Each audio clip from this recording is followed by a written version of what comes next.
40 देशों के बीच एक भारतीय महिला का नाम गूंजता है और अगले ही पल उसे दिया जाता है $1 मिलियन का अवार्ड। लेकिन हैरानी की बात यह नहीं है कि उसे इतने पैसे मिले।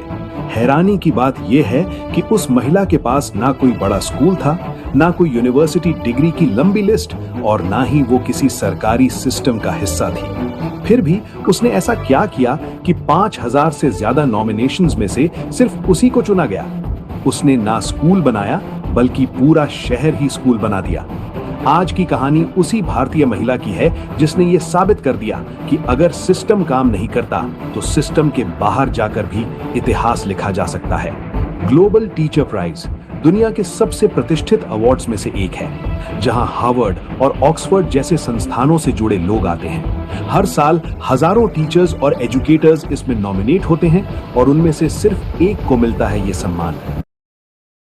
जब इंडिया की इस महिला का नाम अनाउंस हुआ तो वो सिर्फ एक जीत नहीं थी, ये एक आइडिया की जीत थी। एक ऐसा आइडिया जो कहता है कि एजुकेशन 4 दीवारों में नहीं, माइंडसेट में होती है। लेकिन असली सवाल अब भी वही है, आखिर उसने किया क्या था? ये कहानी किसी एसी क्लासरूम से शुरू नहीं होती। ये शुरू होती है उन बस्तियों से जहां बच्चे स्कूल जाने के बजाय या तो कचरा बीनते थे या छोटे मोटे काम में लग जाते थे। यहाँ रूबल नागी ने मिसाल मुंबई की नींव रखी। उन्होंने देखा कि समस्या किताबों की नहीं बल्कि उस बदबूदार माहौल की थी जिसे बच्चों ने अपनी नियति मान लिया था। केस 1। एक 10 साल का लड़का दिन भर प्लास्टिक और बोतलें इकट्ठा करता था। उसे अपनी भाषा तक ठीक से नहीं आती थी। रूबल ने उसे क्लासरूम में नहीं बुलाया बल्कि उसे हाथ में ब्रश पकड़ा दिया।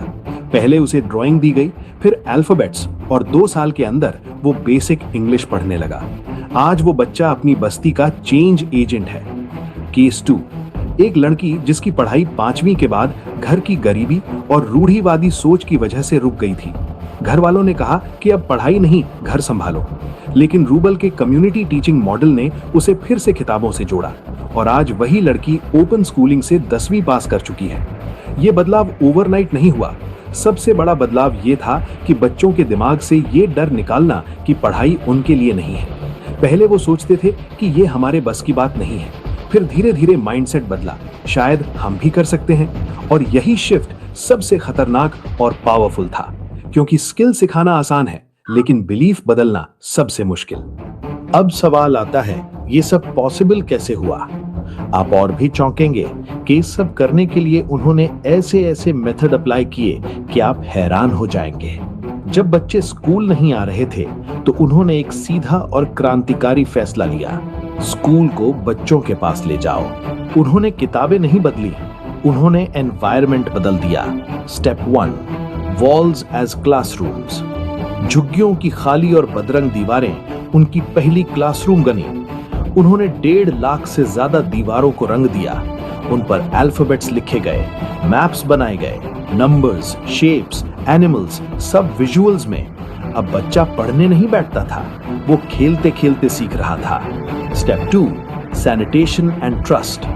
उन्होंने सिर्फ पेंट नहीं किया बल्कि घरों की वाटरप्रूफिंग और साफ सफाई भी करवाई। जब बस्तियां चमकने लगी तो वहां रहने वाले लोगों का माइंडसेट बदल गया।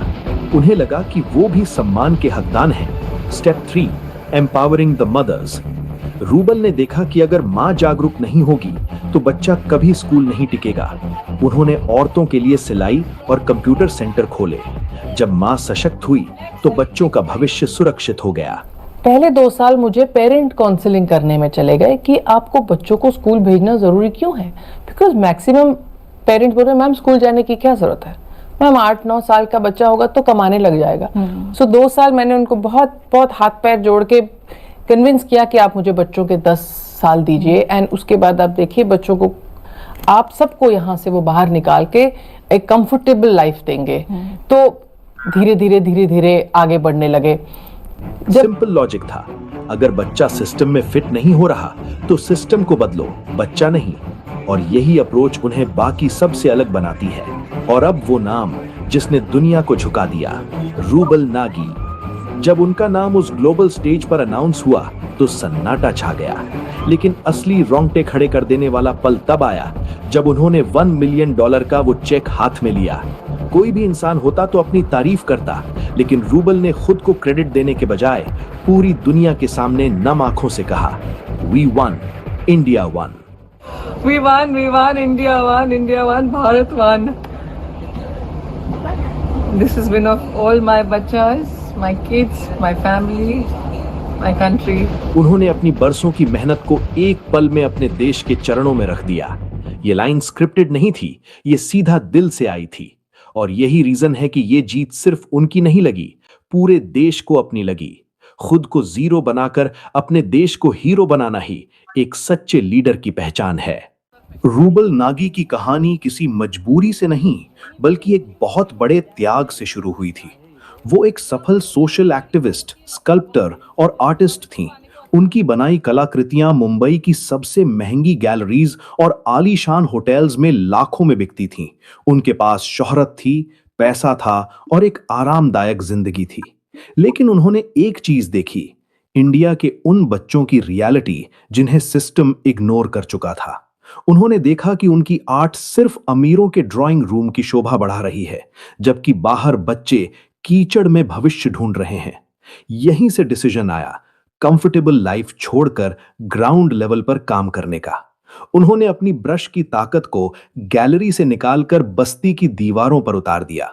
कोई बड़ी सरकारी फंडिंग नहीं, कोई मैसिव इंफ्रास्ट्रक्चर नहीं, बस एक सिंपल शुरुआत, एक दीवार और कुछ रंग। तो जब हमने ये बड़े बड़े मैग्नानिमस म्यूरल्स कर दिए, दीवारों पे पेंट कर दिए। जब मैंने पहला म्यूरल ड्रॉ किया तो 10-20 बच्चे खड़े थे, दूसरा किया तो थोड़े और, तीसरा किया तो 200 के ऊपर बच्चे झुंड बना के खड़े थे, देख रहे क्या हो रहा है। फिर एक बच्ची छोटी आई, मुझे बोली, अरे मैम ये तो वो है ना, ये तो वो है ना मैम, ऐसे पानी अगर हम नलका टाइट से बंद कर दे तो पानी नहीं गिरेगा, पानी बचेगा। मैम देखिए फिर कितना अच्छा होगा, हमारे घर में ज्यादा पानी आएगा। So these ideas started coming from children. So then we replicate this model in all the schools. फिर हमने स्कूल के जो हमारे रूम्स हैं जिनमें हम क्लासेस देते थे, उनको हमने बहुत ब्यूटीफुली पेंट कर दिया। ये जो हमारे आर्ट फॉर्म था, आर्ट बेस्ड एजुकेशन थी, ये एक लिविंग टेक्स्ट बुक बन गई। उन्होंने अपनी कला को ही अपना हथियार बना लिया। एक पेंट की बाल्टी से अगर कोई इंसान हजारों बच्चों की जिंदगी बदल सकता है, तो प्रॉब्लम रिसोर्सेज की नहीं है, प्रॉब्लम सोच की है। रूबल नाजी ने साबित कर दिया कि बदलाव के लिए किसी बड़ी परमिशन की नहीं, सिर्फ एक नेक इरादे की जरूरत होती है। अब सवाल सीधा है, तुम सिस्टम को ब्लेम करते रहोगे या अपने लेवल पर कुछ बदलोगे? अगर ये कहानी तुम्हें रियल लगी और तुम्हारे दिल के किसी कोने को छुआ है, तो इसे यहीं मत छोड़ो, क्योंकि इंस्पिरेशन का कोई मतलब नहीं अगर एक्शन ना आए। इस भारतीय बेटी के जज्बे के लिए एक लाइक तो बनता है। इस वीडियो को इतना शेयर करो कि हर उस इंसान तक पहुंचे जो हार मान चुका है। और ऐसी ही रोंगटे खड़े कर देने वाली कहानियों के लिए अभी सब्सक्राइब करें, क्योंकि जब भारत